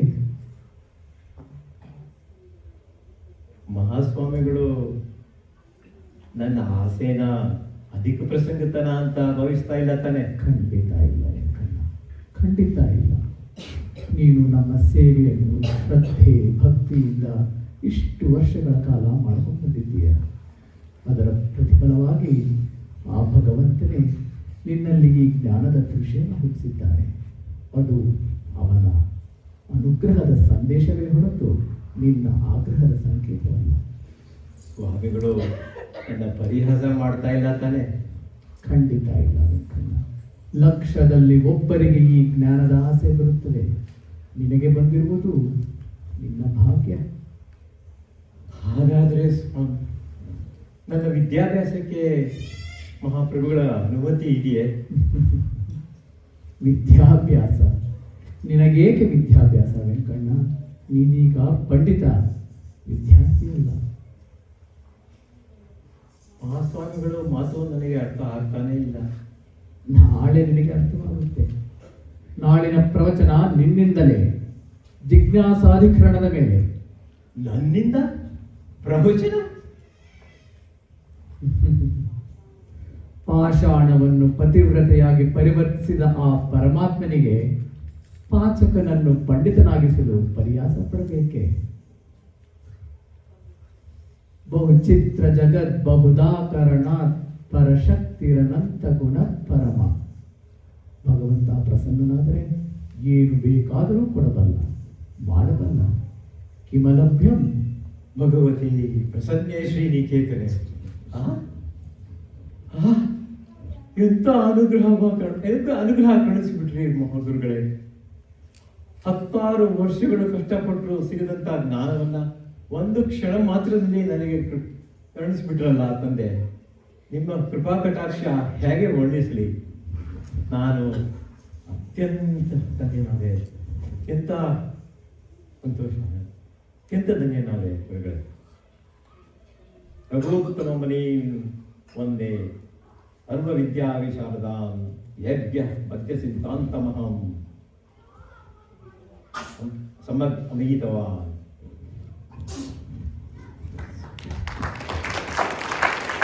ಇದರಲ್ಲಿ ಈ ಸನ್ನಿವೇಶದಿಂದ ನಮಗೆ 2 ಮಾತು ಬಹಳ ಸ್ಪಷ್ಟವಾಗುತ್ತೆ. ಒಂದು, ಮಹಾನುಭಾವರಾದ ಜ್ಞಾನಿಗಳ ಅನುಗ್ರಹ ಕೃಪಾ ದೃಷ್ಟಿ ನಮ್ಮ ಮೇಲೆ ಬಿದ್ದರೆ ಸಾಕು, ನಮ್ಮ ಜನ್ಮಾಂತರದ ಪಾಪಶೇಷಗಳ ಕಳೆದು ಹೋಗಿ ನಮಗೆ ಬರಬೇಕಾದಂಥ ಭವ್ಯವಾದ ದಿವ್ಯವಾದ ಜ್ಞಾನ ಭಕ್ತಿ ವೈರಾಗ್ಯಗಳು ಬಂದ್ಬಿಡು. ಇದು ಅವರ ಕೇವಲ ದೃಷ್ಟಿಯಿಂದ ಅನುಗ್ರಹದಿಂದ ನಮಗೆ ಬರ್ತಕ್ಕಂಥದ್ದು. ಇನ್ನೊಂದು ಮಾತು ಏನು ಸ್ಫುಟವಾಗುತ್ತೆ ಅಂತಂದರೆ, ಆ ವೆಂಕಣ್ಣ ಇನ್ನೇನು ಮಾಡಿದ, ಕೇವಲ ಭಕ್ತಿ ಶ್ರದ್ಧೆಗಳಿಂದ ಸ್ವಾಮಿಗಳಿಗೆ ಚಿಕ್ಕರಿಗೆ ಮತ್ತು ನೈವೇದ್ಯಕ್ಕೆ ಅಡಿಗೆ ಮಾಡಿ, ಅಂದರೆ ಗುರುಗಳ ಸೇವೆಯಲ್ಲಿ ಅವರು ಯಾವ ವಿಧವಾದ ಒಂದು ಅದರಲ್ಲಿ ಸಣ್ಣ ಸೇವೆ ಆದರೂ ಸಹ ಆ ಸೇವೆ ಹಿಂದೆ ಇರ್ತಕ್ಕಂಥ ಭಕ್ತಿ ಮತ್ತು ಶ್ರದ್ಧೆಗಳನ್ನು ನೋಡಿ ಅದಕ್ಕೆ ಅನುಗ್ರಹ ಮಾಡ್ತಾರೆ ಹೊರತು ಎಲ್ಲರೂ ದೊಡ್ಡ ಇದು ಲಕ್ಷಾಂತರ ರೂಪಾಯಿ ಕೊಡಬೇಕಾಗಿಲ್ಲ ಅಥವಾ ಇದು ಮಾಡಬೇಕಾಗಿಲ್ಲ. ತಮ್ಮ ಯೋಗ್ಯತಾನುಸಾರ ಭಕ್ತಿ ಶ್ರದ್ಧೆಯಿಂದ ಏನು ಸೇವೆ ಮಾಡಿದ್ರು ಅದನ್ನು ಗುರುಗಳು ಸ್ವೀಕಾರ ಮಾಡಿ ಅದಕ್ಕೆ ಅನುಗ್ರಹ ಮಾಡ್ತಾರೆ ಅಂತ ಹೇಳಿ ಇದು ಈ ಒಂದು ನಮ್ಮ ದೃಶ್ಯದಿಂದ ಗೊತ್ತಾಗ್ತದೆ. ಆ ವೆಂಕಣ್ಣ ಭಟ್ಟ ಬಹಳ ಶ್ರದ್ಧೆಯಿಂದ ವರ್ಷಾಂತರದಿಂದ ಸೇವೆ ಮಾಡಿರ್ತಕ್ಕಂಥ ಪ್ರತಿಫಲವಾಗಿ ಇವತ್ತಿಗೂ ಅವರ ಗ್ರಂಥಗಳು ಸಿಗುತ್ತೆ. ರೊಟ್ಟಿ ವೆಂಕಣ್ಣಾಚಾರ್ಯ ಅಂತ ಅವರ ಹೆಸರು. ಬಹಳ ದೊಡ್ಡ ದೊಡ್ಡ ಗ್ರಂಥಗಳನ್ನ ಗುರುಗಳ ಅನುಗ್ರಹದಿಂದ ಮಾಡಿದ್ದಾರೆ. ಅವ್ರು ಕೊನೆ ಹೇಳಿದ ಶ್ಲೋಕ, ಅದು ಕೊನೆ ಅವರ ಗ್ರಂಥದ ಮೊದಲನೇ ಶ್ಲೋಕ ಅವ್ರ ಬಾಯಲ್ಲಿ ಬಂದಿದೆ ಇವಾಗ. ಈಗ ನಾಟಕದ ಕೊನೆಯ ಹಂತದ ಬರ್ತಾ ಇದ್ದೀವಿ. ಇಲ್ಲಿ ರಘುತ್ತಮರು ತಮ್ಮ ಕೊನೆಯ ಒಂದು ಬೃಂದಾವನ ಪ್ರವೇಶದ ಬಗ್ಗೆ ತಮ್ಮ ಶಿಷ್ಯರಿಗೆ ಹೇಳಿ ಅವರು ನಂತರವನ್ನು ಹೋಗ್ತಾರೆ. ಆ ದೃಶ್ಯವನ್ನು ಈಗ ನಾವು ನೋಡೋಣಂತೆ. ಈಗ ಅಲ್ಲಿ ಅವ್ರ ಎಲ್ಲ ಶಿಷ್ಯರು ಆ ಗುರುಗಳ ಒಂದು ಈಗ ಆಘಾತವಾದ ಒಂಥರ ಎದೆ ಹೊಡೆಯುವಂತಹ ಮಾತನ್ನು ಕೇಳಿ ಅವರ ದುಃಖವನ್ನು ನೋಡ್ಕೊಂಡಾರೆ. ಅದನ್ನ ಈಗ ನೋಡೋಣ. ಪ್ರಿಯ ಶಿಷ್ಯರೇ, ನಮ್ಮ ಮಾತುಗಳನ್ನು ಸಮಾಧಾನ ಚಿತ್ತದಿಂದ ಆಲಿಸಿ.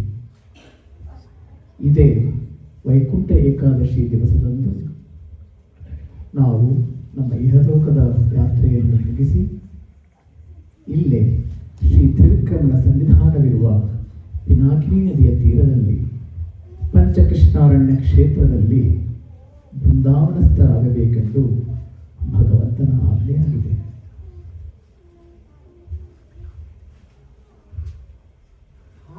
ಗುರುವರಿಯರೇ, ನೀವು ನಮ್ಮನ್ನೆಲ್ಲ ಅನಾಥರಾಗಿ ಮಾಡಿ ಹೋಗುವಿರಾ? ನೀವೇಕೆ ಅನಾಥರಾಗ್ತೀರಿ? ಹರಿವಾಯು ಗುರುಗಳಿಲ್ಲವೇನು? ಆಯಿತು, ನಿಮ್ಮ ಉದ್ಗಾರದ ತಾತ್ಪರ್ಯ ನಮಗರ್ಥವಾಯಿತು. ನಾವು ಒಂದಂಶದಿಂದ ನಮ್ಮ ಬೃಂದಾವನದಲ್ಲಿದ್ದು ನಿಮ್ಮ ಜೊತೆಯಲ್ಲೇ ಇರುತ್ತೇವೆ. ನಿಮ್ಮ ಮಾತು ಸತ್ಯ. ಆದರೂ ಗುರುವರಿಯರೇ, ನೀವು ಪ್ರತ್ಯಕ್ಷದಲ್ಲಿ ಕಾಣದಿದ್ದರೆ ನಾವಿದ್ದು ಪ್ರಯೋಜನವೇನು? ದಯವಿಟ್ಟು ನಮ್ಮನ್ನು ನಿಮ್ಮ ಜೊತೆ ಬರುವ ಅನುಮತಿಯೂ ಕೊಡಬೇಕು. ಹಾಗೆ ಮಾಡುವುದು ಧರ್ಮವಲ್ಲ. ಭಗವಂತ ಇಟ್ಟ ಹಾಗೆ ಇರಬೇಕು. ಕೊಟ್ಟಿದ್ದನ್ನು ಪ್ರಸಾದವಾಗಿ ಸ್ವೀಕರಿಸಬೇಕು. ಕರೆದಾಗ ಹೊರಡಬೇಕು. ಅವನ ಅಪ್ಪಣೆ ಇಲ್ಲದೆ ಏನೂ ಮಾಡತಕ್ಕದ್ದಲ್ಲ. ನಿಮ್ಮಿಂದ ಇನ್ನೂ ಬಹಳಷ್ಟು ಹರಿವಾಯು ಗುರುಗಳ ಸೇವೆ ಆಗಬೇಕಾಗಿದೆ. ಯಾರೂ ಬರತಕ್ಕದ್ದಲ್ಲ. ಮಹಾಸ್ವಾಮಿಗಳ ಬೃಂದಾವನವನ್ನು ಸಜ್ಜುಗೊಳಿಸುವ ಅಪ್ಪಣೆ ಏನಾರು ಉಂಟೆ? ಬೇಡ. ನಾವು ಬೃಂದಾವನದಲ್ಲಿದ್ದು ತಪಶ್ಚರ್ಯ ಮುಂದುವರಿಸುವೆವು. ಬೃಂದಾವನದ ಮೇಲೆ ಮೇಲ್ಛಾವಣೆಯೂ ಬೇಡ. ಬಿಸಿಲು ಮಳೆಗಳಲ್ಲಿ ತಪಶ್ಚರ್ಯ ಸಾಗಲಿ. ಯಾವ ಗಿಡ ಮರಗಳ ನೆರಳೂ ಬೇಡ. ಹಾಗೆ ಬಂದಲ್ಲಿ ನಾವು ಅದನ್ನು ದೂರ ಸರಿಸುವೆವು. ಯಾವ ರೀತಿಯ ಅಲಂಕಾರ ಆಭರಣಗಳೂ ಬೇಡ. ಬೇರೆ ಏನಾದರೂ ಅಪ್ಪಣೆಗಳುಂಟೆ? ಬೃಂದಾವನದ ಒಂದು ಭಾಗದಲ್ಲಿ ನಮ್ಮ ಮಾತೃಶ್ರೀಯವರ ಗುರುತು ಇಡತಕ್ಕದ್ದು. ಅಪ್ಪಣೆ.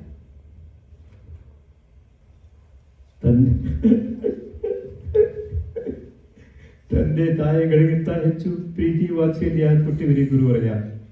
ಇನ್ನು ನಮ್ಮ ಗತಿ ಏನಾಗುತ್ತೋ ಹಾಗೇನೂ ಇಲ್ಲ. ಇನ್ನು ಮುಂದೆ ಶ್ರೀ ವೇದವ್ಯಾಸ ತೀರ್ಥರು ಈ ಪೀಠವನ್ನು ಅಲಂಕರಿಸುವರು. ಅವರು ನಿಮ್ಮನ್ನು ಪಾಲಿಸುವರು. ನಮ್ಮ ಮೇಲೆ ಎಷ್ಟು ಆದರ ಗೌರವಗಳನ್ನು ಇಟ್ಟಿದ್ದೀರೋ ಅಷ್ಟೇ ಆದರ ಗೌರವಗಳನ್ನು ಶ್ರೀ ವೇದವ್ಯಾಸರ ತೀರ್ಥರ ಮೇಲೂ ಇಡತಕ್ಕದ್ದು. ಮಹಾಗುರುಗಳೇ, ತಮ್ಮ ಅಪ್ಪಣೆಯನ್ನು ಶಿರಸಾವಹಿಸಿ ಪಾಲಿಸ್ತೇವೆ.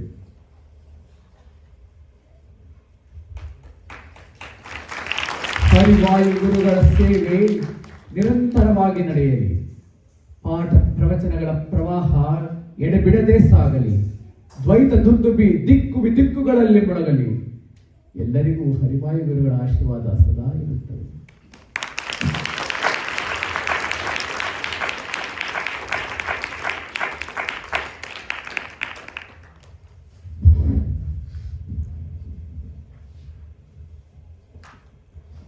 ಬನ್ನಿ, ಎಲ್ಲರೂ ಪಾಠವರ್ಗದವ್ರನ್ನ ಪರಿಚಯ ಮಾಡಿಸ್ತೀನಿ. ನಾನು ಎಷ್ಟು ಇವ್ರನ್ನ ಹೊಗಳಿದ್ರು ಕಡಿಮೆ. ಗುರುವಾರ ಇದು ರೆಕಾರ್ಡ್ ಅಂತ ಯಾವ ನಾಟಕವನ್ನು 9 ದಿವಸದಲ್ಲಿ ನಾವು ಮಾಡೋಕ್ಕಾಗಿಲ್ಲ. ಬಟ್ ಅವರ ಶ್ರದ್ಧೆ ಭಕ್ತಿಯಿಂದ ಮತ್ತು ವಿಶೇಷವಾಗಿ ಗುರುಗಳ ಅನುಗ್ರಹದಿಂದ ನಮ್ಮ ಯೋಗೇಂದ್ರ ಅವರ ಆಶೀರ್ವಾದ ಬಲದಿಂದ ಆಗಿದೆ. ಇವತ್ತು ಇಲ್ಲಿ ಈ ಮಠದಲ್ಲಿ ಇದು ಪರಿಸರದಲ್ಲಿ ಇಂಥ ಒಂದು ದಿವ್ಯವಾದ ನಾಟಕವನ್ನು ಪ್ರದರ್ಶನ ಮಾಡ್ತಕ್ಕಂಥ ಭಾಗ್ಯ ನಮಗೆ ಸಿಕ್ಕಿದೆ. ನಾನು ಮೊದಲು ಪಾತ್ರವರ್ಗಕ್ಕಿಂತ ಮುಂಚೆ ಹಿಂದೆ ನಿಂತು ನಮಗೆ ಸಹಾಯ ಮಾಡತಕ್ಕಂಥ 3 ವ್ಯಕ್ತಿಗಳು, ಲಕ್ಷ್ಮಿ,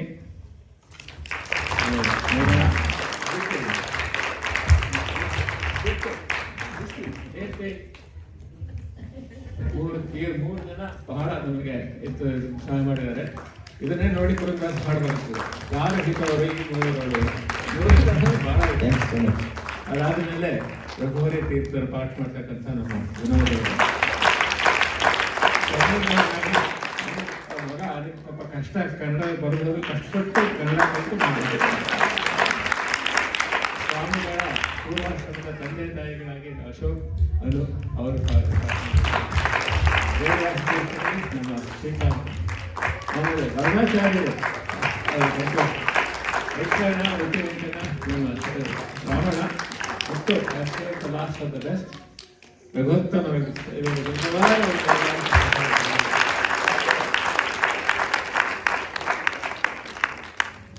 ಕೊನೆಯಲ್ಲಿ ಆ ರಘುತ್ತಮ ಸ್ತೋತ್ರ ಹೇಳಿ ನಾವು ನಾಟಕವನ್ನು ಪ್ರಾರಂಭ ಮಾಡ್ತೀವಿ. ಅದಾದ ಮೇಲೆ ನಮ್ಮ ಯೋಗೀಂದ್ರ ಅವರು ಆಶೀರ್ವಚನ.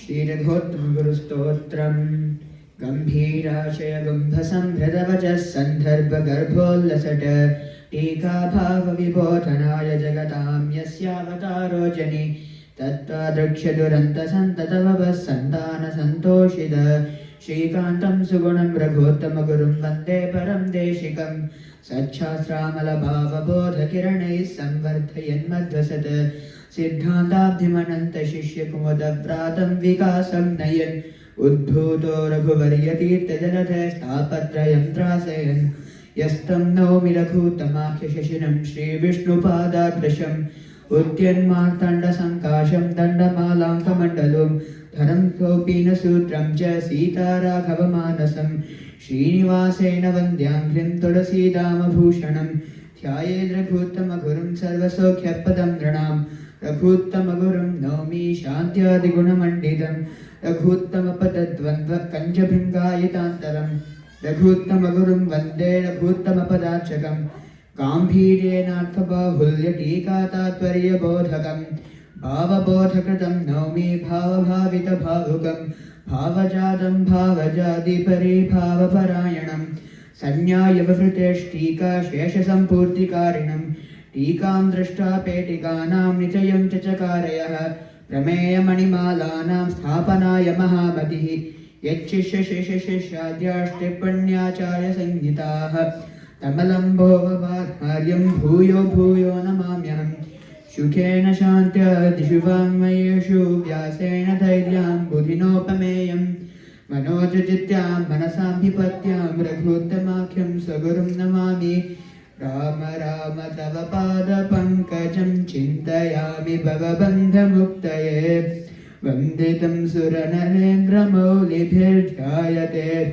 मनसि योगिभिः सदा पिनाकिनीतसञ्जुष्टदेशे वासमनोहरं पिनाकिपूज्य श्रीमध्वशास्त्रवर्धिनि शाकरान् पंचकैर्भावबोधाख्ये ग्रन्थैः पञ्चलसन्मुखैः तत्त्वविज्ञापकैः स्वानामुपमेयं पिनाकिनाः गम्भीर्ये सर्वदुर्वादिगिरिपक्षविदारिणे विषयेषु विरागित्वे चोपमेयं पिनाकिना धरणे भगवन्मूर्तेर्भरणे भक्तसन्तते विना विना चोपमेयं मेयं तत्त्वप्रकाशने गुरुत्वेऽखिललोकानां प्रदाने भीष्टसन्ततेः शिष्येभ्यस्तत्त्वविज्ञानप्रदाने परमं गुरुं सदाररामपादाब्ज सदारिति सुधाकरं सदारिधेरणे विष्णुगदारिसदृशं सदा रघुनाथाङ्घ्रिसद्भक्तौ रघुनाथानुजायितं रघुनाथार्य पुण्यत्थ रघुवर्यकरोदितं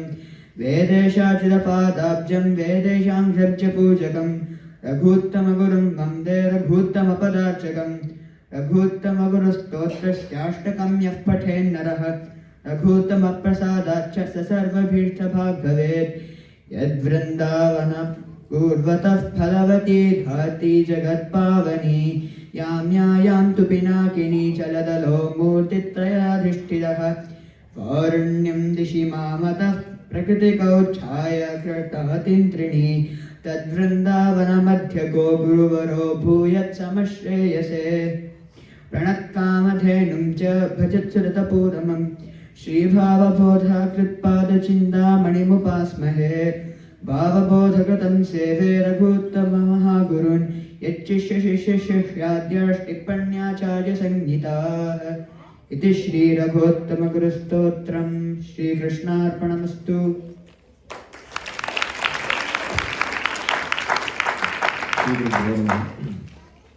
ನಮ್ಮ ಪರಂಪರೆಯಲ್ಲಿ ಇಂತಹ ಶ್ರೇಷ್ಠ ಗುರುಗಳೆಲ್ಲ ಬಂದಿದ್ದಾರೆ, ಅನುಗ್ರಹ ಮಾಡಿದ್ದಾರೆ. ಕಾಲ ಎಲ್ಲವನ್ನೂ ಮರೆಸ್ತದೆ. ಹೆಚ್ಚಿನ ಮಹತ್ವಗಳನ್ನು ನಾವು ಮರೆತೇ ಬಿಡ್ತೇವೆ. ನಮ್ಮ ತಂದೆ ತಾಯಿಗಳು ಬಿಡಿ, ಅವರ ಹಿಂದಿನವರು ಅವರು ಮಾಡಿದಂತಹ ಪರಿಶ್ರಮವೂ ಕೂಡ ಮುಂದಿನ ಜನರೇಷನ್ಗೆ ಮರೆತು ಹೋಗ್ತದೆ. ಆದರೆ ಆಗಾಗ ನೆನಪು ಮಾಡಿಕೊಳ್ಳಬೇಕು, ಗುರುಗಳ ಸ್ಮರಣೆಯಂತೂ ಖಂಡಿತ ಮಾಡಬೇಕು. ಯಾಕೆ ಅಂತ ಹೇಳಿದರೆ ಅವರು ಕೊಟ್ಟಂತಹ ಆ ಜ್ಞಾನ ಅನ್ನುವಂತಹ ಅನುಗ್ರಹ ಅದೊಂದೇ ನಮ್ಮ ಶ್ರೇಯಸ್ಸಿಗೆ ಕಾರಣ ಆಗೋದು. ಪ್ರವಚನಗಳನ್ನು ಮಾಡಿದರೆ ಅದರ ಪ್ರಭಾವ ಎಷ್ಟು ಜನರ ಮೇಲೆ ಆಗ್ತದೆ ಅಂತ ಹೇಳಲಿಕ್ಕೆ ಸ್ವಲ್ಪ ಕಷ್ಟವೇ. ಯಾಕಂದರೆ ಹೇಳುವಷ್ಟು ವ್ಯವಧಾನ ಇಲ್ಲ, ಮತ್ತು ಹೇಳುವಷ್ಟು ಕೌಶಲವೂ ಕೂಡ ಎಲ್ಲರಲ್ಲೂ ಇಲ್ಲ. ಮತ್ತು ಇನ್ನೊಂದು, ಪೂಜೆ, ಜಪ, ಪಾರಾಯಣ, ಪುಸ್ತಕಗಳನ್ನು ರಚನೆ ಮಾಡಿದರೂ ಕೂಡ ಓದುವವರು ಇಲ್ಲ. ಹಾಗಿರಬೇಕಾದರೆ ಈಗಿನ ಕಾಲದಲ್ಲಿ ತುಂಬ ಪ್ರಭಾವ ಬೀರುವಂಥದ್ದು ಇಂತಹ ಪ್ರದರ್ಶನಗಳು. ಇಷ್ಟೆಲ್ಲ ಚೆನ್ನಾಗಿ ಇವರು ಪ್ರದರ್ಶನ ಮಾಡಬೇಕಾದರೆ ಅವರನ್ನು ತಯಾರು ಮಾಡಿದವರು ಎಷ್ಟು ಸಮರ್ಥರು ಅಂತ ನೋಡಿ. ಶ್ರೀಪ್ರಸಾದ್ ಅವರ ತೀರ್ಥರೂಪದಿಂದಲೇ ಬಂದಂತಹ ರಕ್ತಗತವಾದಂತಹ ಟ್ಯಾಲೆಂಟ್ ಅದು ನಮ್ಮೆಲ್ಲರೂ ಅದೃಷ್ಟ ಅಂತ ಕೂಡ ಹೇಳಬಹುದು. ಆದ್ದರಿಂದ ಇಷ್ಟರ ತನಕ ಏನೇನೋ ರೀತಿಯಲ್ಲಿ ನಾವು ಗುರು ಪರಂಪರೆಯ ಸ್ಮರಣೆ ಮಾಡ್ತಾ ಇದ್ದೇವೆ. ಅದೇನಿದ್ರೂ ಕೂಡ ಪೂಜೆ, ಊಟ ಮತ್ತೆ ಅವಸರದಲ್ಲಿ ಏನೋ ಒಂದು ಪ್ರವಚನ ಅಂತ ಹೇಳಿ ಮುಗ್ದು ಹೋಗ್ತಾ ಇತ್ತು. ಇವತ್ತು ಅದು ಸಾರ್ಥಕ ಆಯಿತು. ರಘುತ್ತಮ ತೀರ್ಥರ ಬಗೆಗಿನ ಒಂದು ಭಾವಪೂರ್ಣವಾದಂತಹ ಒಂದು ಅನುಭವ ಎಲ್ಲರ ಹೃದಯದಲ್ಲಿ ಸ್ಥಿರವಾಗಿ ನಿಂತಿದೆ ಇವತ್ತು ಅಂತ ಹೇಳಿದ್ದಾರೆ. ಆನಂದ ತೀರ್ಥ ಮಂಟಪ ಅಂತ ಗುರುಗಳು ಇಟ್ಟ ಹೆಸರು ಕೂಡ ಸಾರ್ಥಕ ಆಯಿತು. ಹಾಗಾಗಿ ಆ ಆನಂದ ತೀರ್ಥರ ಪರಂಪರೆಯಲ್ಲಿ ಬಂದಂತಹ ಎಲ್ಲ ಯತಿವರೇಣ್ಯರ ಬಗೆಗಿನ ಒಂದು ವಿಶೇಷವಾದಂತಹ ಅನುಸಂಧಾನ ಈ ಸಲದಿಂದ ಅದು ಮುಂದುವರಿಯಲಿ, ವಿಶ್ವಾವಸ ಸಂವತ್ಸರದಿಂದ ಅದು ಖಂಡಿತ ಮುಂದುವರಿಯಲಿ ಅನ್ನುವಂಥದ್ದೇ ನಮ್ಮ ಅಪೇಕ್ಷೆ ಕೂಡ. ಹಾಗೆ ಶ್ರೀಪ್ರಸಾದ್ ಅವರು ಇಂತಹ ಅನೇಕ ಕೃತಿಗಳನ್ನು ಮಾಡುವ ಹಾಗೆ ಆಗಲಿ. ಹಾಗೆ ನಮ್ಮಲ್ಲಿ ಇರುವಂತಹ ನಮ್ಮ ಅತ್ಯಂತ ಆತ್ಮೀಯರು, ಕೃಷ್ಣನ ಸೇವಕರು, ಇವರೆಲ್ಲರೂ ಕೂಡ ಅವರ ಒಳಗಿರುವಂತಹ ಟ್ಯಾಲೆಂಟ್ ಏನಿದೆ ಅಂತ ಇವತ್ತು ನಮಗೆ ಅದು ಗೊತ್ತಾಯಿತು. ನಿಮ್ಮಲ್ಲೂ ಕೂಡ ಇರಬಹುದು. ಹಾಗಾಗಿ ಇನ್ನೊಂದು ಏನಂದ್ರೆ, ಇಂತಹ ಒಂದು ಪ್ರದರ್ಶನದಿಂದಾಗಿ ನಮಗೆಲ್ಲ ಗೊತ್ತು ರಾಯರ ಮಹಿಮೆ ಅಥವಾ ಅಂತಹ ಅನೇಕ ಒಂದು ವಿಶೇಷವಾದಂತಹ ಒಂದು ಪ್ರಸಿದ್ಧಿ ಎಷ್ಟೋ ಜನರಿಗೆ ಗೊತ್ತಿತ್ತು. ಆದರೆ ಅದು ಸಿನಿಮಾ ರೂಪದಲ್ಲಿ ಹೊರಗೆ ಬಂದ ಮೇಲೆಯೇ ಅದು ಜಾಸ್ತಿ ಪ್ರಚಾರಕ್ಕೆ ಬಂದಿದ್ದ ಅನ್ನುವಂಥದ್ದು ಸತ್ಯತೆ. ಹಾಗೆ ನಾವು ಇಷ್ಟೆಲ್ಲ ಮನೆಗಳಲ್ಲಿ ಆರಾಧನೆ ಬಹಳ ಶ್ರದ್ಧೆಯಿಂದ ಭಕ್ತಿಯಿಂದ ಮಾಡ್ತಾ ಬಂದಿದ್ದೇವೆ. ಆದರೆ ಇಲ್ಲಿ ನೋಡಿ, ಇವತ್ತು ಎಷ್ಟು ಜನರಿಗೆ ರಘುತ್ತಮ ತೀರ್ಥರ ಬಗೆಗಿನ ಸ್ಪಷ್ಟವಾದಂತಹ ಪರಿಚಯ ಆಯಿತು ಅಲ್ವಾ. ಹಾಗಾಗಿ ಪ್ರತಿ ಆರಾಧನೆಗಳು ಕೂಡ ಇಲ್ಲಿ ಹೀಗೆ ಮುಂದುವರಿಯುವ ಹಾಗೆ ಆಗಲಿ, ನಿಮ್ಮೆಲ್ಲರ ಸಹಕಾರ ಹೀಗೆ ಮುಂದುವರಿಯಲಿ ಅನ್ನುವಂಥದ್ದು ಕೂಡ ನನ್ನ ಅಪೇಕ್ಷೆ. ಇನ್ನೊಂದು ವಿಶೇಷವೂ ಇದೆ. ಮಕ್ಕಳನ್ನೆಲ್ಲ ಕರ್ಕೊಂಡು ಬಂದಾಗ ಅವರಿಗೆ ಭಾಷೆ ಗೊತ್ತಿಲ್ಲ, ಅರ್ಥ ಆಗೋದಿಲ್ಲ ಅಂತ ಹೇಳಿದ್ರೆ ಈ ದೃಶ್ಯ ಮಾಧ್ಯಮದಿಂದ ನೀವಲ್ವಾ, ನಮಗೆ ಕನ್ನಡದವರಾದ್ರೂ ತಮಿಳು ಗೊತ್ತಿಲ್ಲದಿದ್ರೂ ಕೂಡ ತಮಿಳು ಸಿನಿಮಾ ನೋಡ್ತೀವಿ, ಅದನ್ನು ಅರ್ಥ ಮಾಡ್ಕೊಳ್ತೀವಿ, ಗೊತ್ತಿಲ್ಲ ನನಗೆ. ಹಾಗೆ ಎಲ್ಲ ಭಾಷೆಗಳಲ್ಲಿಯೂ ಕೂಡ ಆ ಒಂದು ಪ್ರದರ್ಶನದಿಂದಾಗಿ ಆ ನಟನೆಯಿಂದ, ಅದೇ ಶಿಶುರ್ವೇತ್ತಿ ಪಶುರ್ವೇತ್ತಿ ಅಂತ ರಸಂ ಫಣಿಗಿಂತ, ಅದು ಹಾವೇ ಇರಲಿ ಅಥವಾ ಹಸುವೆ ಇರಲಿ, ಬೇರೆ ಚಿಕ್ಕ ಮಗುವೇ ಇರಲಿ, ಆ ದೃಶ್ಯ ಅಥವಾ ನಟನೆಯ ಮೂಲಕ ಆ ಒಂದು ನವರಸಗಳ ಅಭಿವ್ಯಕ್ತಿಯಿಂದ ಆಗುವಂತಹ ಇಂಪ್ಯಾಕ್ಟ್ ಇದೆಯಲ್ಲ, ಅದು ತುಂಬಾ ಶಾಶ್ವತವಾದದ್ದು, ತುಂಬಾ ಪವರ್ಫುಲ್ ಆದದ್ದು. ಆದ್ದರಿಂದ ಇದರ ಜೊತೆಗೆ ಮಕ್ಕಳಿಗೆ ಕನ್ನಡ ಅರ್ಥ ಆಗ್ತದೆ ನಮಗೆ ಅನ್ನುವಂಥದ್ದು ಕೂಡ ಖಂಡಿತ ಇದರ ಪ್ರತಿಫಲ ಅಂತ ನಾನು ಅಭಿಪ್ರಾಯ ಪಡ್ತೇನೆ. ಅದೇ ರೀತಿಯಾಗಿ ಮಕ್ಕಳ ಮುಖೇನವೂ ಕೂಡ ಇದು ನಡೆಯಲಿ. ಅದರ ಜೊತೆಗೆ ಭಾಷೆಯ ಜೊತೆಗೆ, ಜ್ಞಾನದ ಜೊತೆಗೆ, ಗುರುಗಳ ಮಹಿಮೆಯ ಜೊತೆಗೆ ನಮಗೂ ಕೂಡ ದೇವರ ಮೇಲೆ ಭಕ್ತಿ, ಶ್ರದ್ಧೆ, ನಂಬಿಕೆಗಳು ಜಾಸ್ತಿ ಆಗುವ ಹಾಗೆ ದೇವರು ಅನುಗ್ರಹ ಮಾಡಲಿ. ಇವತ್ತಿನ ಈ ಒಂದು ಇಷ್ಟರ ತನಕದ ಕಾರ್ಯಕ್ರಮಕ್ಕೆ ಶ್ರಮ ವಹಿಸಿದಂತಹ ಎಲ್ಲರಿಗೂ ಗುರು ಪರಂಪರೆಯ ಹಾಗೆ ಪರಮಾತ್ಮ ಶ್ರೀಕೃಷ್ಣನ ಅನುಗ್ರಹ ಆಗಲಿ ಅಂತ ಪ್ರಾರ್ಥನೆ. ಅದಕ್ಕೂ ಮುಖ್ಯವಾಗಿ ಇಷ್ಟೆಲ್ಲ ನಮಗೆ ಅವಕಾಶಗಳನ್ನು ಕಲ್ಪಿಸಿಕೊಟ್ಟು ಮತ ಸಿದ್ಧಾಂತದ ಆ ಸಂವರ್ಧನೆಗೆ ಅತಿ ದೊಡ್ಡ ಒಂದು ಅನುಗ್ರಹವನ್ನು ಮಾಡಿ ನಮ್ಮನ್ನೆಲ್ಲರನ್ನು ಪಾವನ ಮಾಡಿದಂತಹ ಪರಮ ಪೂಜ್ಯ ಗುತ್ತಿಗೆ ಮಠಾಧೀಶರನ್ನು ಕೂಡ ಈ ಸಮಯದಲ್ಲಿ ಸ್ಮರಣೆ ಮಾಡಿಕೊಳ್ಳೋಣ. ಹಾಗೆ ಇವತ್ತಿನ ಎಲ್ಲ ಕಾರ್ಯಕ್ರಮಗಳು ಮುಗಿದ ಮೇಲೆ ಮತ್ತೆ ಕೃಷ್ಣನಿಗೆ ಮಂಗಳಾರತಿ, ಅಂದ್ರೆ ಧನುರ್ಮಾಸ ಆದ್ದರಿಂದ ಮಹಾಪೂಜೆ ಆಗಿದೆ. ಮತ್ತೆ ವಿಷ್ಣು ಸಹಸ್ರನಾಮದ ವಿಶೇಷ ಪೂಜೆಗಳ ಸಮರ್ಪಣೆಯಾಗಿದೆ. ಈಗ ಮಂಗಳಾರತಿ ಮಾತ್ರ, ಆಮೇಲೆ ಅಷ್ಟೊತ್ತಿಗೆ ಇಲ್ಲಿ ಪ್ರಸಾದದ ವ್ಯವಸ್ಥೆ ಆಗ್ತದೆ.